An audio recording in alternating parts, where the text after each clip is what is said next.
ലൈഫിൽ കിട്ടിയ ഒരു വേറൊരു ട്രോമ മറ്റേ പോലീസുകാരനെ അയ്യേ ഇവനാ കറുത്തോ വെളുത്തോ ഞാൻ എൻ്റെ ബോഡിയിൽ ഞാൻ ഏറ്റവും കൂടുതൽ സന്തോഷിക്കുന്ന ഒരാളാണ്. പക്ഷെ ഞാനത് അയാൾ എനിക്ക് സങ്കടമായി പോയി. എനിക്കിപ്പോൾ അത് പറയുമ്പോൾ വിഷമമാണ്. പക്ഷെ നേരെ ഈ കോലം വെച്ചിട്ട് നീ ഇന്റർവ്യൂ ചെയ്യാൻ വരുന്നതെന്നൊക്കെ ചോദിച്ചു കഴിഞ്ഞാൽ ഭയങ്കര ഒരാളുടെ ലൈഫിൽ അതൊരു ട്രോമയായി പോകും. ഞാൻ സത്യം പറഞ്ഞ ഒരു ആങ്കർ ആവാൻ വേണ്ടിയിട്ട് ഇറങ്ങി തിരിച്ച ആളല്ല ഞാൻ. ഇതൊക്കെ ജീവിക്കാൻ വേണ്ടിയിട്ടാണെന്ന് ഓർത്താൽ മതി. ആ ചാനലിന്റെ മെയിൻ കോർഡിനേറ്റർ, അതിന്റെ ഹെഡ് എന്ന് തന്നെ പറയാം, അദ്ദേഹം എന്നെ ബോഡി ഷെയിം ചെയ്യുന്ന രീതിയിൽ എന്നെ കളിയാക്കി. അതായത് ഈ കോലം വെച്ചിട്ടോ നീ ഇന്റർവ്യൂ ചെയ്യാൻ വന്ന് ചുമ്മാ ചിരിപ്പിക്കല്ലടാ അങ്ങനെയൊക്കെ പറഞ്ഞു തന്നെ. അപ്പോൾ അവർക്കതൊരു തമാശയായിരുന്നു. പക്ഷെ എനിക്കത് ഭയങ്കര വിഷമമായി. ഹായ് ഹലോ, എല്ലാവർക്കും നമസ്കാരം. LS Fun with പ്രിൻസിലേക്ക് എല്ലാവർക്കും സ്വാഗതം. ഇന്ന് നമ്മുടെ കൂടെ ഗസ്റ്റ് ആയിട്ടുള്ളത് സോഷ്യൽ മീഡിയയിലെ തരംഗമായി കൊണ്ടിരിക്കുന്ന ഒരു സെലിബ്രിറ്റി ആങ്കറാണ്. അദ്ദേഹം സെലിബ്രിറ്റി ആങ്കർ മാത്രമല്ല, ഒരു ഡബ്ബിംഗ് ആർട്ടിസ്റ്റ് കൂടിയാണ്. അപ്പോൾ സ്വാഗതം ചെയ്യാം ശ്രീനാഥ് കെ ജനാർദ്ദനൻ. നമസ്കാരം. വെൽക്കം ചേട്ടാ. ഓ വെൽക്കം വെൽക്കം. ഓക്കെ, അപ്പോൾ എന്തൊക്കെയാണ് വിശേഷങ്ങൾ? നല്ല വിശേഷം. ഓക്കെ, പിന്നെ എനിക്ക് ഒരുപാട് ക്വസ്റ്റ്യൻസ് ഒക്കെ ചേട്ടൻ്റെ അടുത്ത് ചോദിക്കണമെന്നുണ്ട്. പക്ഷേ ഈ ആങ്കറിംഗിൽ ഇങ്ങനെ രാജാവായിട്ട് നിൽക്കുന്ന ചേട്ടൻ്റെ അടുത്ത് ഇല്ല അങ്ങനെ തന്നെ പറയേണ്ടി വരും. അപ്പോൾ കുറച്ച് നല്ല ടെൻഷനുണ്ട് എനിക്ക്. കുഴപ്പമില്ലല്ലോ. ഓക്കെ. അപ്പോൾ ഇപ്പോൾ ഒരു ചേട്ടൻ്റെ കരിയർ എടുത്ത് നോക്കുകയാണെങ്കിൽ ചേട്ടൻ്റെ ഡബ്ബിംഗ് ആർട്ടിസ്റ്റാണ്, പിന്നെ ഒരു സെലിബ്രിറ്റി ആങ്കറാണ്. അപ്പോൾ പല ടൈപ്പ് ഓഫ് സംഭവങ്ങൾ ചേട്ടൻ ഇങ്ങനെ മാനേജ് ചെയ്തുകൊണ്ട് വരികയാണ്. അപ്പോൾ എങ്ങനെയാണ് ഇതൊക്കെ ഒന്ന് ഇങ്ങനെ നല്ല രീതിക്ക് ഇങ്ങനെ കൈകാര്യം ചെയ്തുകൊണ്ട് പോകുന്നത്? ഇതൊക്കെ ജീവിക്കാൻ വേണ്ടിയിട്ടാണെന്ന് ഓർത്താൽ മതി. നമുക്ക് മുമ്പോട്ട് നമ്മുടെ ഒരു കരിയർ ഫ്യൂച്ചറൊക്കെ നമ്മൾ കാണുന്നുണ്ടെങ്കിൽ നമ്മളെല്ലാം മാനേജ് ചെയ്യും. ഫസ്റ്റ് സ്റ്റാർട്ടിങ് ഏതിലായിരുന്നു സ്റ്റാർട്ട് ചെയ്തത്? ആക്ച്വലി എനിക്ക് അഭിനയിക്കാനായിരുന്നു ഭയങ്കര ഇഷ്ടം. അപ്പോൾ സ്കൂളിൽ പഠിക്കുമ്പോൾ നാടകം, മിമിക്രി ഇങ്ങനെ പരിപാടികളൊക്കെ ആയിട്ടായിരുന്നു പോയിരുന്നത്. അപ്പം പണ്ട് മിമിക്രി കാണിച്ചു കഴിഞ്ഞാൽ സ്റ്റേജിൽ അല്ലെങ്കിൽ നാടകം ചെയ്തു കഴിഞ്ഞാൽ അടുത്ത സ്റ്റെപ്പ് സിനിമയിലേക്കാണെന്നൊരു തോന്നലുണ്ടായിരുന്നു എല്ലാവർക്കും. ഞാനും വിചാരിച്ചു ഞാനും മിമിക്രിയും നാടകവും ഇതൊക്കെ സ്കൂളിൽ എല്ലാവരും കൈയടിയൊക്കെ മേടിക്കുന്നു, പഠിക്കാൻ പുറകോട്ടായിരുന്നു. അപ്പം ഇതിൽ കൂടി എന്തായാലും കയറി സിനിമയിലേക്കാണെന്ന് വിചാരിച്ചേ. പക്ഷെ നമ്മുടെ പ്രതീക്ഷകളൊക്കെ തെറ്റി. സിനിമയിലേക്ക് ആരും വിളിച്ചില്ല. പിന്നെ വേറെ വഴിയിലേക്കൊക്കെ ഒന്ന് തിരിഞ്ഞു നോക്കി. പക്ഷെ നമ്മുടെ മനസ്സിൽ ഈ സിനിമ നടക്കുന്നതുകൊണ്ട് വീണ്ടും മറ്റേ ചുമരയിൽ പന്തടിക്കുന്ന പോലെ തിരിച്ചിങ്ങോട്ടേക്ക് വന്നു. പിന്നെ ഇതേപോലെ ഒരു സിനിമയിൽ ചാൻസ് കിട്ടി. ആ സിനിമയിൽ അഭിനയിച്ചു. ആ സിനിമ റിലീസിന്റെ ആ ഒരു ടൈമിൽ ലോക്ക്ഡൗൺ വന്നു. എൻ്റെ വേറൊരു ഭാഗ്യം എന്ന് പറഞ്ഞു കഴിഞ്ഞാൽ ആ പടം റിലീസിന്റെ ഒപ്പം തന്നെ വേറെ 2 പടത്തിന്റെ ഷൂട്ട് തുടങ്ങിയിരുന്നു. ഒരു ITI ട്രെയിനീസ് ഇൻ കുമ്മനഞ്ചേരി എന്ന് പറഞ്ഞ പടവും പിന്നെ ബാംഗ്ലൂർ ഷൂട്ട് നടക്കുന്ന വേറൊരു പടവും. പക്ഷെ ഇതെല്ലാം സ്റ്റോപ്പായിപ്പോയി കൊറോണയോടുകൂടി. അപ്പം നമ്മുടെ ഇതെല്ലാം അസ്തമിച്ചു എന്ന് വിചാരിച്ചാണ്. ആ ടൈമിൽ കൊറോണയൊക്കെ ഇങ്ങനെ മാറി വരുമ്പോൾ TV ഇങ്ങനെ അവതാരകർ ആവശ്യമുണ്ടെന്ന് എഴുതി കാണിക്കണം. ഞാൻ വെച്ചാൽ ചുമ്മാ ട്രൈ ചെയ്ത് നോക്കാം. അങ്ങനെ ഒരു കൊച്ചി ചാനൽ എന്ന് പറഞ്ഞ ചാനലിൽ ലൈവ് ഫോണിൻ പ്രോഗ്രാമിൽ നിന്ന് ഞാൻ തുടങ്ങിയത്. പിന്നെ ആ ജേണിയാണ് ഇപ്പം ഞാനിവിടെ എത്തിയിരിക്കുന്നത്.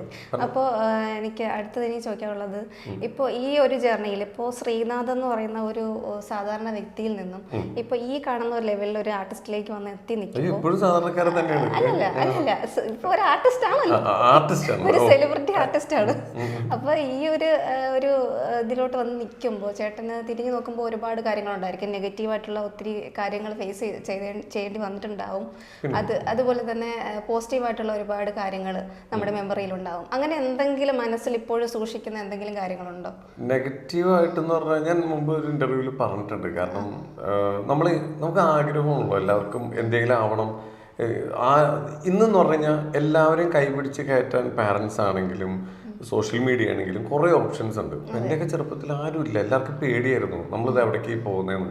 ഇവൻ്റെ പഠിപ്പ് പകുതിക്ക് വെച്ച് നിർത്തുമോ. അപ്പോൾ അന്ന് എനിക്കുണ്ടായ ഒരു നെഗറ്റീവ് അനുഭവം എന്ന് പറഞ്ഞാൽ ഞാനൊരു പ്രമുഖ ചാനലിൽ ഇൻ്റർവ്യൂവിന് ഒരു ആങ്കർ ആവാൻ വേണ്ടി ആഗ്രഹം കാണിച്ചപ്പോൾ ആ ചാനലിൻ്റെ മെയിൻ കോർഡിനേറ്റർ, അതിൻ്റെ ഹെഡ് എന്ന് തന്നെ പറയാം, അദ്ദേഹം എന്നെ ബോഡി ഷെയിം ചെയ്യുന്ന രീതിയിൽ എന്നെ കളിയാക്കി. അതായത് ഈ കോലം വെച്ചിട്ടോ നീ ഇൻ്റർവ്യൂ ചെയ്യാൻ വന്ന് ചുമ്മാ ചിരിപ്പിക്കല്ലടാ അങ്ങനെയൊക്കെ പറഞ്ഞു തന്നെ. അപ്പോൾ അവർക്കതൊരു തമാശയായിരുന്നു. പക്ഷെ എനിക്കത് ഭയങ്കര വിഷമമായി. പക്ഷേ കാലങ്ങളൊക്കെ കഴിഞ്ഞ് വന്നപ്പോൾ എന്താ പറയുക, ഇപ്പം മലയാളത്തിലൊരു പെട്ട സിനിമാടന്മാരെ എല്ലാവരും ഇന്റർവ്യൂ ചെയ്യാൻ ഭാഗ്യം കിട്ടി. എനിക്ക് തോന്നുന്നു എൻ്റെ ഒരു 300-ലധികം ഇന്റർവ്യൂസ് ഇപ്പൊ ഞാൻ എടുത്തിട്ടുണ്ട്. ഞാൻ ചേട്ടൻ്റെ ഇന്റർവ്യൂസ് ഒക്കെ സ്ഥിരം കാണുന്ന ഒരു വ്യക്തിയാണ്. Thank you.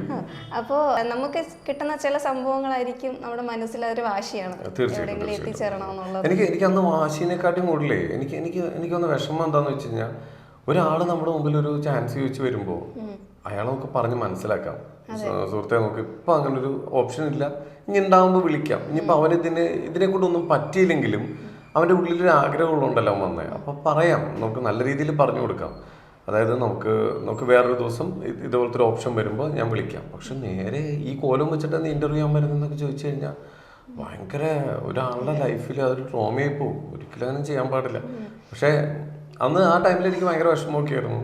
പിന്നെ എനിക്കിത് കുറെ ശീലമാണ്. അപ്പൊ പിന്നെ ഞാൻ വീണ്ടും അതൊക്കെ വിട്ടിട്ട് മുമ്പോട്ട് പിന്നല്ലേ ഇതൊക്കെ കുറെ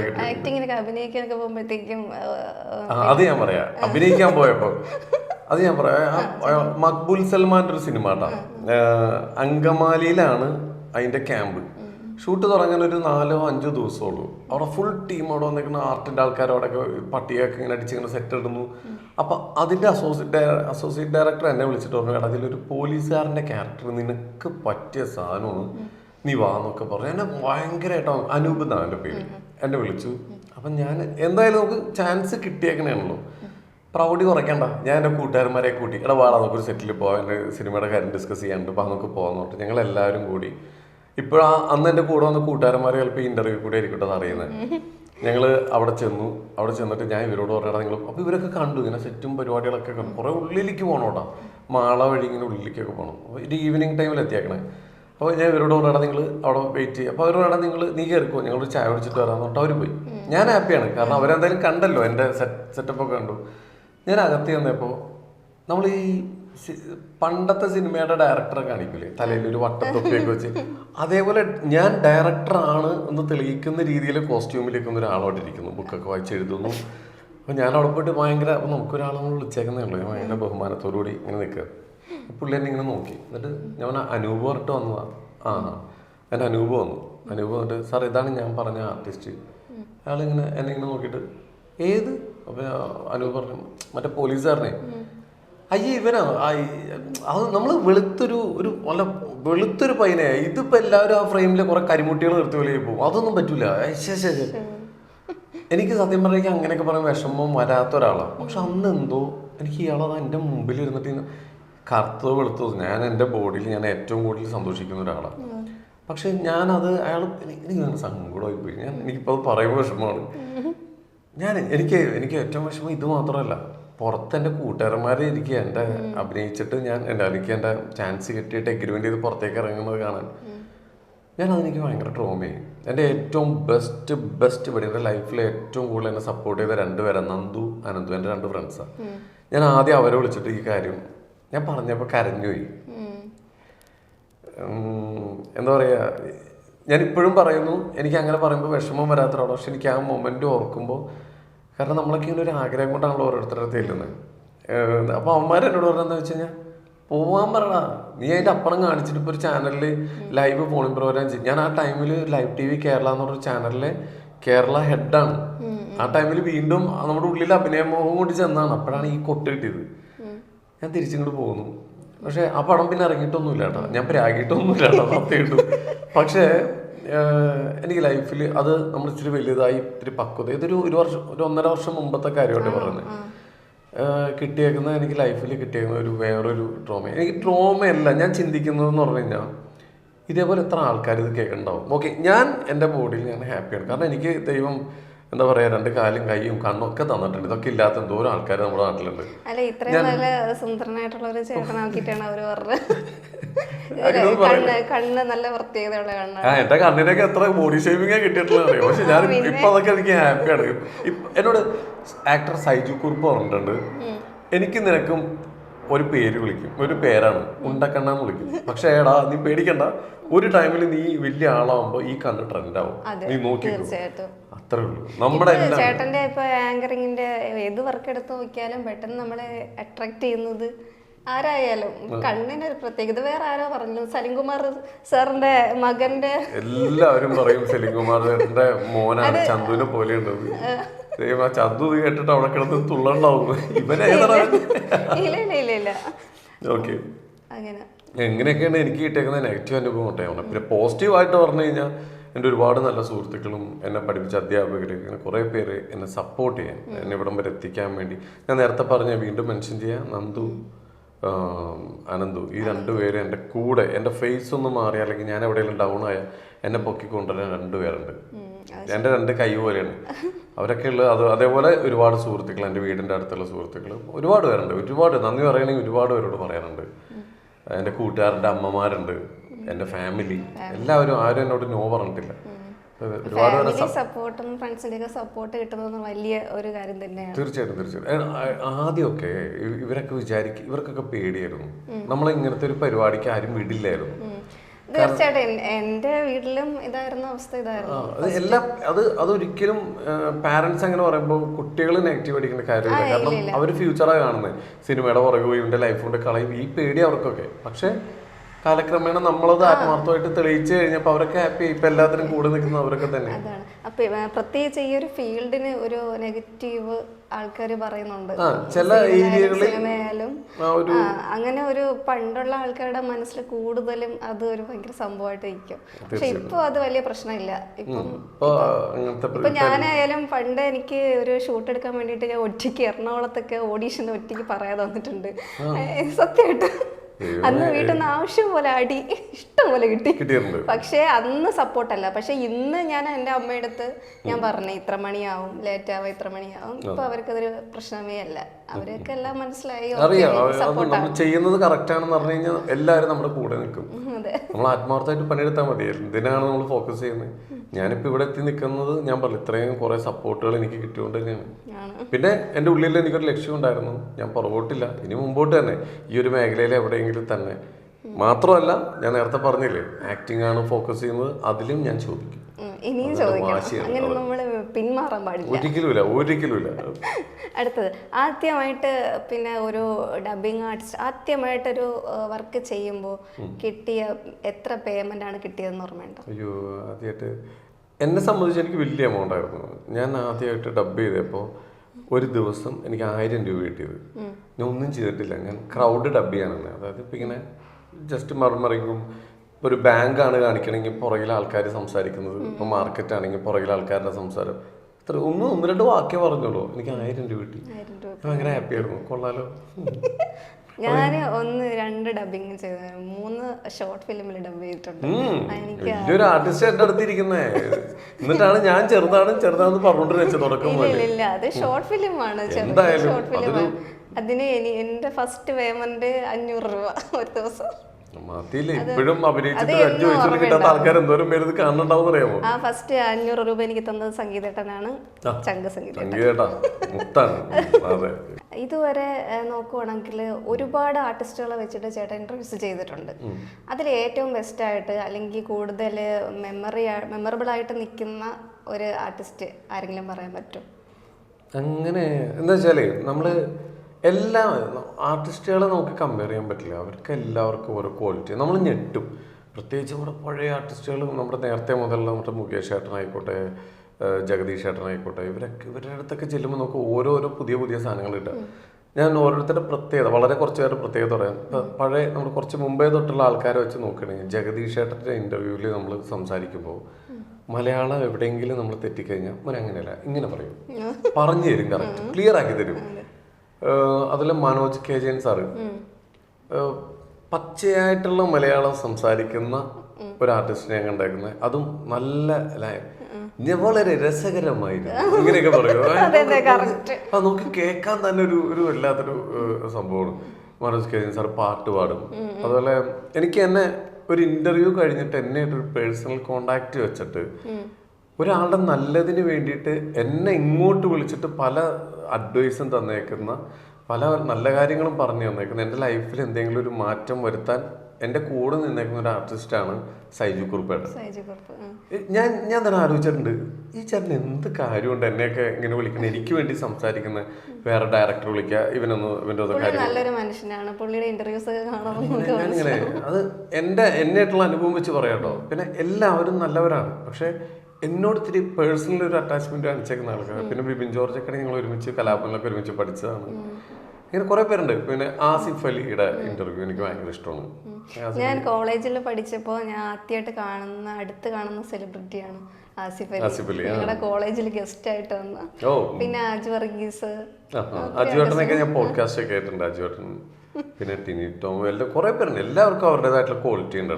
പിന്നെ ഒരു പ്രത്യേകത എന്ന് പറഞ്ഞാല് ഇപ്പൊ ഫേമസ് ആയിട്ട് നിൽക്കുന്ന സെലിബ്രിറ്റി ആർട്ടിസ്റ്റുകളെ മാത്രമല്ല, പല മേഖലകളിൽ നിൽക്കുന്ന ആൾക്കാരെ ചേട്ടന്റെ ഇന്റർവ്യൂസ് കൊണ്ടുവന്നിട്ടുണ്ട്. ഇപ്പൊ ഒരു ഷിപ്പിൽ വർക്ക് ചെയ്യുന്ന ഒരു ചേട്ടന്റെ ഇന്റർവ്യൂ കൊണ്ടുവന്നിട്ടുണ്ടായിരുന്നു, ഡോക്ടേഴ്സിനെ കൊണ്ടുവന്നിട്ടുണ്ടായിരുന്നു. നമുക്ക് കൂടുതലും ആൾക്കാർക്ക് അറിയാൻ പാടില്ലാത്ത മേഖലയിൽ എന്തൊക്കെ കാര്യങ്ങൾ നമ്മൾ ശ്രദ്ധിക്കേണ്ടതായിട്ടുള്ള കാര്യങ്ങൾ ഒരുപാട് നമുക്ക് മനസ്സിലാക്കാൻ പറ്റുന്ന രീതിയിലുള്ള പല ആൾക്കാരെയും ചേട്ടന്റെ ഇന്റർവ്യൂവിൽ കൊണ്ടുവന്നിട്ടുണ്ട്. അതൊരു പ്രത്യേകത തന്നെയാണ്. അതെന്താ വെച്ചാൽ എല്ലാവരുടെയും ഉള്ളിൽ ഒരു സ്റ്റോറി ഉണ്ട്. ഇപ്പൊ പ്രിൻസിയുടെ കാര്യം ചോദിക്കുകയാണെങ്കിൽ ഇപ്പൊ പ്രിൻസിയുടെ ഉള്ളിൽ സ്റ്റോറി ഉണ്ട്. നമ്മുടെ മുമ്പിൽ ഒരു അവതാരകന്റെ ഒരു ലക്ഷ്യം എന്ന് പറഞ്ഞു കഴിഞ്ഞാൽ മുമ്പിലിരിക്കുന്ന ഗസ്റ്റിന്റെ നല്ല കഥകൾ നമുക്ക് ആൾക്കാരിലേക്ക് എത്തിക്കുക, മാക്സിമം എന്റർടൈൻ ചെയ്യിപ്പിക്കുക, അതിന്റെ കൂടെ എന്തെങ്കിലും അവയർനെസ് ഉണ്ടെങ്കിൽ അതും കൂടി ചെയ്യിപ്പിക്കുക എന്നുള്ളതാണ്. ഇൻസ്പിറേഷൻ ഉണ്ടാവും ചിലവരുടെ സ്റ്റോറിയിൽ. അപ്പൊ എനിക്കറിയാം, ഇപ്പൊ ഡോക്ടറുടെ ആണെങ്കിൽ ഒരുപാട് കാര്യങ്ങളുണ്ടല്ലോ. നമ്മൾക്ക് ഹെൽത്ത് എന്ന് പറഞ്ഞാൽ നമ്മുടെ മെയിൻ ഹെൽത്ത് അല്ലേ. അതേപോലെ തന്നെ യൂട്യൂബേഴ്സ് ആയിക്കോട്ടെ, ട്രാവൽ ചെയ്യുന്ന ആൾക്കാർ, ഇപ്പൊ ഷിപ്പിൽ പോയ ആൾക്കാർ. എന്റെ ചോദ്യങ്ങളൊക്കെ വളരെ സിമ്പിളാണ്. ഞാൻ അങ്ങനെ ചോദിക്കുള്ളൂ. അതെന്താന്ന് വെച്ച് കഴിഞ്ഞാൽ സാധാരണക്കാരന് അറിയേണ്ട ചോദ്യങ്ങളെ ഞാൻ കൂടുതൽ ചോദിക്കാം. പ്രിൻസിക്ക് അറിയോ പാരച്യൂട്ട്? നമ്മൾ പാരച്യൂട്ട് മേത്തിട്ടിട്ട് മുകളിൽ നിന്ന് ചാടുമ്പോ അത് നിവർന്നില്ലെങ്കിൽ എന്ത് ചെയ്യും? ഞാനിതൊരു പട്ടാളക്കാരനോട് ചോദിച്ചു. എന്നോട് പലരും പറഞ്ഞു എന്ത് ചോദ്യം, ഇവിടെ കണ്ടോണ്ടിരുന്ന ചോദിച്ചു എന്ത് ചോദ്യം ചോദിക്കണത്. ഞാൻ ചോദിച്ചത് എനിക്കറിയണം. എനിക്കറിയില്ല, നിനക്ക് ഇപ്പൊ പ്രിൻസിക്കും അറിയില്ല, എനിക്കും അറിയില്ല. ഞാൻ ചോദിക്കുക പുള്ളിനോട്, ഈ പാരച്യൂട്ട് നിവർന്നില്ലെങ്കിൽ എന്താ ചെയ്യുക? പുള്ളി പറഞ്ഞു നമ്മുടെ വേറെ സബ് ഒരെണ്ണം ഉണ്ടാവും, അത് അപ്പൊ തന്നെ വലിക്കും. അത് വലിച്ചു കഴിഞ്ഞു കഴിഞ്ഞാൽ മറ്റേ പാരച്യൂട്ടിന്റെ പോലെ സോഫ്റ്റ് ലാൻഡിങ് ആയിരിക്കില്ല. കയ്യോ കാലോ നട്ടല്ലോ കൊടിയും ചിലപ്പോ, പക്ഷെ മരിക്കില്ല. നേരെ വന്നിട്ട് താഴെ ഇത്തിരി ചെറുതായിരിക്കും. അതത് ഞാൻ ചോദിച്ചോണ്ടല്ലേ പുള്ളി പറഞ്ഞേ. അത് പറഞ്ഞോണ്ടല്ലേ ഇപ്പോഴും ഇപ്പൊ ഈ നമ്മുടെ വീഡിയോ കൂടി പലരും അറിയുന്നത് അങ്ങനെ. പിന്നെ ഒരു മനുഷ്യനാണ് പാരച്യൂട്ട് മടക്കി വെക്കുക. അതിനൊരു മെഷീൻ കണ്ടുപിടിച്ചിട്ടില്ല. ആ മടക്കുന്ന ആളുടെ മൈൻഡ് ക്ലിയർ ആയിരിക്കണം, ഒരു ടെൻഷനും ഇല്ല. അവൻ പെർഫെക്റ്റ് ആണെന്ന് തോന്നിക്കഴിഞ്ഞതിന് ശേഷം അവനെ കൊണ്ട് ചെയ്യിപ്പിക്കുള്ളൂ. മടക്കുന്ന ആൾ എന്തെങ്കിലും ടെൻഷനിലാണെന്ന് ഓപ്പോസിറ്റ് നിൽക്കുന്ന ഒരു ഓഫീസർക്ക് തോന്നിക്കഴിഞ്ഞാൽ നിർത്തിക്കോ എന്ന് പറയും. കാരണം ഒരു മടക്ക് ഇത് ഫോൾഡ് ചെയ്യുമ്പോൾ എന്തെങ്കിലും ഒരു ചെറിയൊരു മടക്കിൽ വ്യത്യാസം വന്ന് വരില്ല, പിന്നെ തീരുമാനമാവും. പിന്നെ അതേപോലെ പാരച്യൂട്ടിന് ഈ ഹോൾ ഇടുന്നുണ്ട്, കുറെ കീറിയത്. കുറെ പട്ടാളക്കാരൊക്കെ ചടമ്പ് കുറെ ഹോള് കാണാം. അത് ഇവര് മനഃപൂർവ്വം കീറി വെക്കുന്നതാണ്. അതെന്തിനാന്ന് വെച്ച് കഴിഞ്ഞാൽ ചില സ്ഥലങ്ങളിൽ അടിയന്തരമായി പെട്ടെന്ന് ലാൻഡ് ചെയ്യേണ്ട അവസ്ഥയുണ്ടാവും. അവിടെ എയറിൽ നിന്ന് കഴിഞ്ഞാൽ അവരപ്പം വെടിവെച്ചിടും. അപ്പൊ ഇവരിങ്ങനെ കീറി വെക്കുമ്പോ പെട്ടെന്ന് ഒന്ന് ലാൻഡ് ചെയ്യും. അപ്പൊ ഇതൊക്കെ നമ്മളിങ്ങനെ ചോദിക്കുമ്പോഴല്ലേ അറിയുന്നേ. ഇതെന്ന് പറഞ്ഞാൽ ബേസിക് ഒരാൾക്ക് ഉള്ളിൽ തോന്നുന്നൊരു സംശയമാണ്. ഞാൻ അങ്ങനത്തെ ചോദ്യങ്ങളെ കൂടുതൽ ചോദിക്കുക. ആധികാരികമായി 1983 യുദ്ധത്തിന്റെ ടൈമിൽ ഇന്ത്യ എടുത്ത നിലപാട് എന്താണെന്നൊക്കെ ചോദിച്ചു കഴിഞ്ഞാൽ ഒരാൾക്ക് അത് കാണാൻ താല്പര്യം ഉണ്ടാവില്ല. ഞാൻ ഇങ്ങനെയൊക്കെ ചോദിക്കുക. അത് ഇഷ്ടപ്പെടുന്ന ഒരുപാട് ആൾക്കാരുണ്ട്. എനിക്ക് ഒരുപാട് ഫാമിലി ഓഡിയൻസ് ഉണ്ട്. അതുകൊണ്ട് ഞാൻ ഇങ്ങനെയൊക്കെ ചോദ്യം ചോദിക്കുന്നുണ്ടായിരിക്കും. പിന്നെ അലൻ ജോൺസ് പെരേരയും ആറാട്ടെണ്ണനെയൊക്കെ കൊണ്ടുവന്നപ്പോ എന്തായിരുന്നു അനുഭവം? ഞാൻ ഒരു കാര്യം പറയട്ടെ, അവർക്കും ഒരുപാട് നല്ല ക്വാളിറ്റി ഉണ്ട്. എല്ലാവരും ഇവരുടെ ഈ നെഗറ്റീവ് എടുത്തിട്ട് അലക്കുന്നത്. ഒന്ന്, നമ്മൾ അവരെ കൊണ്ടുവന്ന് കഴിയുമ്പോൾ അവരോട് സംസാരിച്ച് കഴിയുമ്പോഴാണ് പലതും അറിയണത്. ഇപ്പൊ ആറാട്ടെണ്ണം എന്ന് പറഞ്ഞാൽ ഇത്രയും ബിരുദമുള്ള, ഞാൻ കഴിഞ്ഞ ദിവസം നമ്മൾ തമ്മിൽ പറഞ്ഞിട്ടുണ്ട്, ഇത്രയും എഡ്യൂക്കേറ്റഡ് ആയിട്ടുള്ള ഒരാള്, ഭയങ്കര എഡ്യൂക്കേഷനാണ്.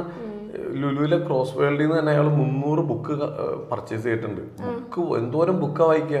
മുല്ലപ്പെരിയാറിനെ കുറിച്ച് ചോദിച്ചു കഴിഞ്ഞാൽ 10 അഭിപ്രായം പുള്ളിക്ക് പറയാനുണ്ടാവും. അതിന്റെ 10 കാര്യങ്ങൾ.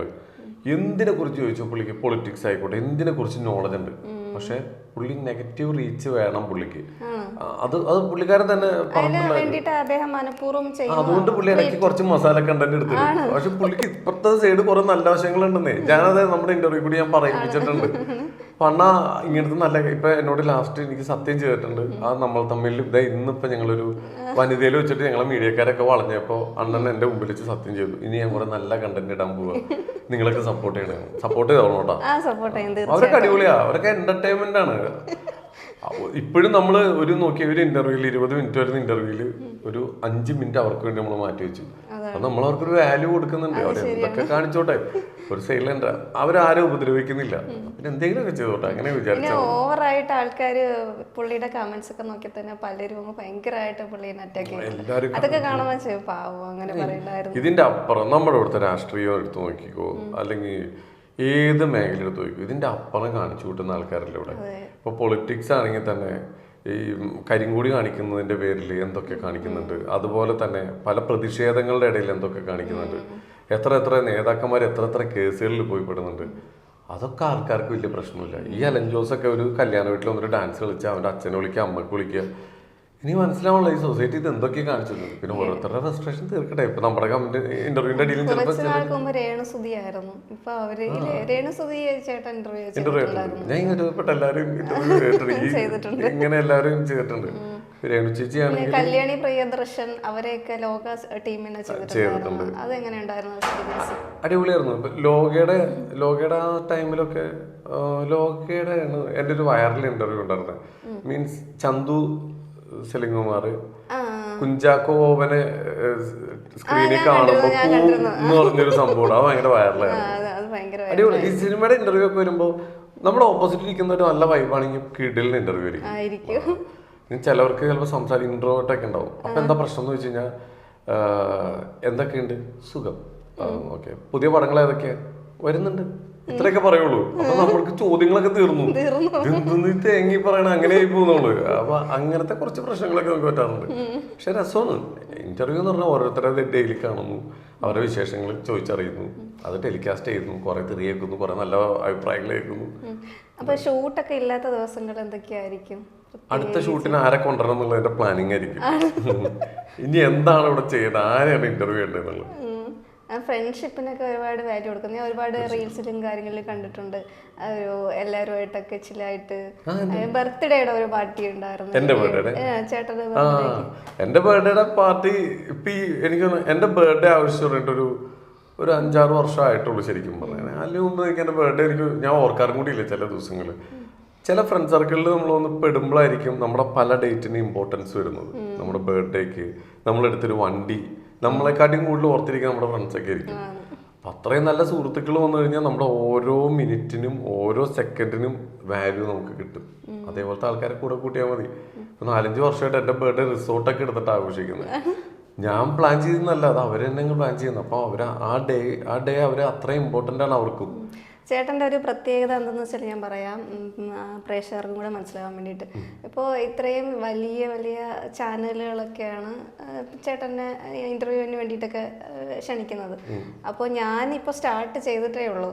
അപ്പോൾ ഞാൻ ഇൻസ്റ്റയിലാണ് ചേട്ടനെ കോണ്ടാക്ട് ചെയ്തത്. അപ്പോൾ എനിക്ക് പലരെയും കോണ്ടാക്ട് ചെയ്യുമ്പോൾ ആരും നമ്മുടെ അത്ര ഇൻ്റർവ്യൂ തരാം എന്ന് പറയുന്നതല്ലാണ്ട് ആരും പിന്നെ അത് ഫോളോ അപ്പ് ചെയ്താൽ ആരും നമുക്ക് തരാറില്ല.